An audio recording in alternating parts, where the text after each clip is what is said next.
다음은 안한진 변호사와 함께 최근 주목할 만한 법률 기사거리를 알아보는 시사법률 시간입니다.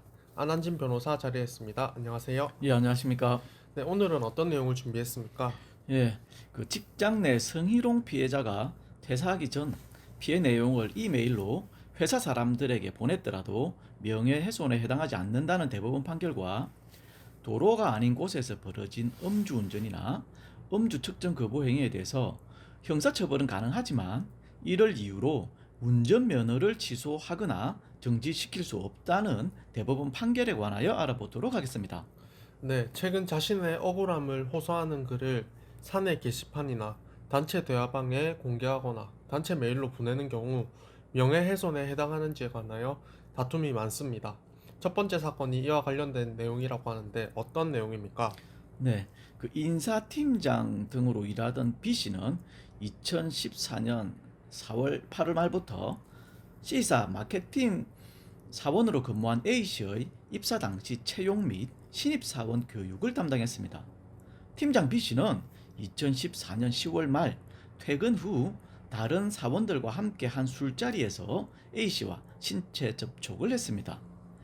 B 씨는 술자리 끝 무렵 이날 오후 9시부터 3시간 동안 12차례에 걸쳐 A 씨에게 오늘 같이 가요. 맥주집 가면 옆에 앉아요. 실은 반대편.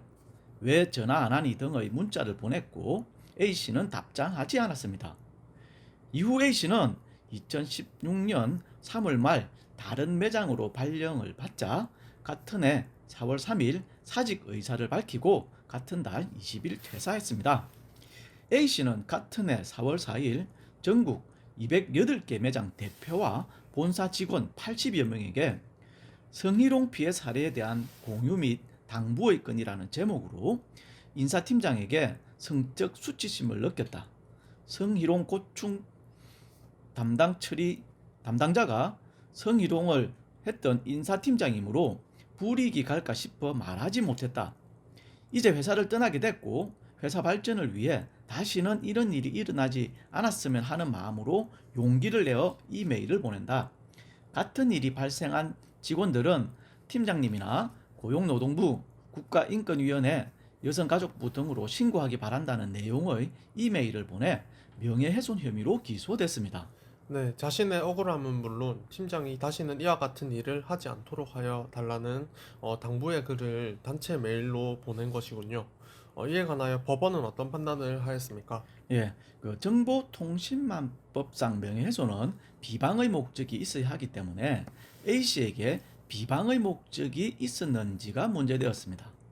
이에 관해서 1, 2심은 A씨는 메일에 B씨를 모욕하는 표현을 사용하지는 않았지만 B씨의 행위가 언제 있었는지 기재하지 않아 마치 최근 행위로 회사를 떠나게 된 것으로 오인하게 했고 B씨의 성희롱으로 인해 불이익한 인사명령을 받았고 이로 인해 회사를 떠난다는 내용을 기재했다며 A씨가 원하지 않는 인사 발령을 한 B씨의 명예를 훼손하기 위해 메일을 작성했다고 보여 B씨에 대한 비방의 목적이 있었다고 인정된다며 벌금 30만 원을 선고했습니다.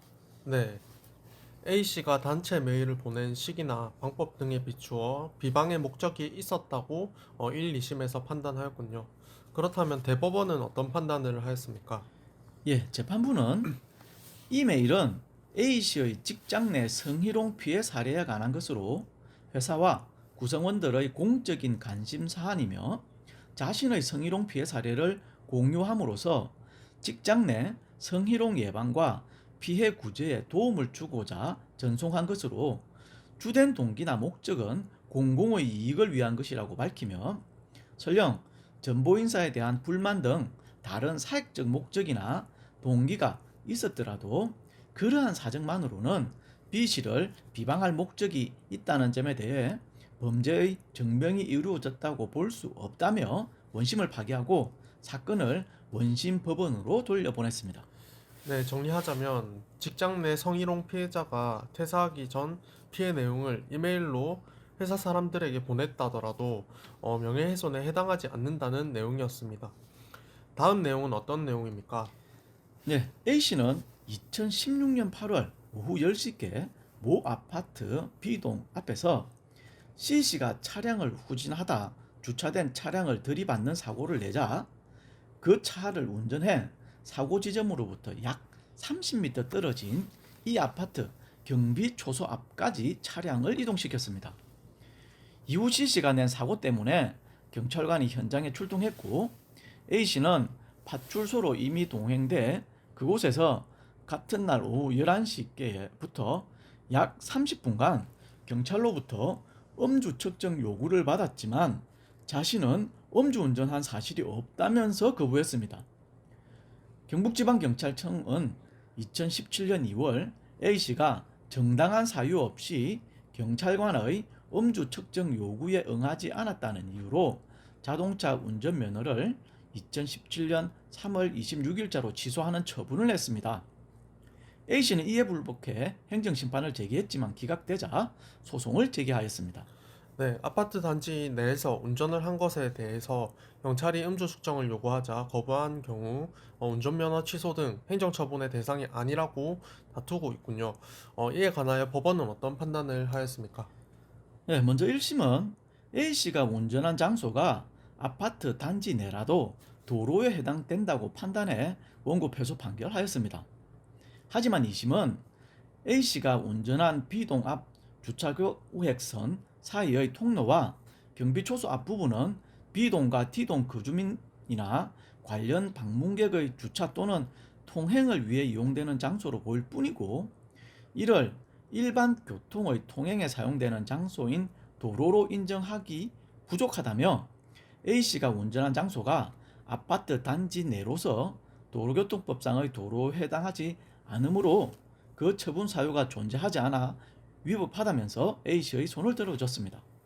최근 대법원도 운전면허 취소 정지의 근거 규정인 도로교통법 제93조상 도로 외의 곳에서 음주운전, 음주측정 거부 등에 대해서는 형사처벌만 가능하고 따로 운전면허 취소, 정지 처분은 부과할 수 없다며 원심을 확정했습니다.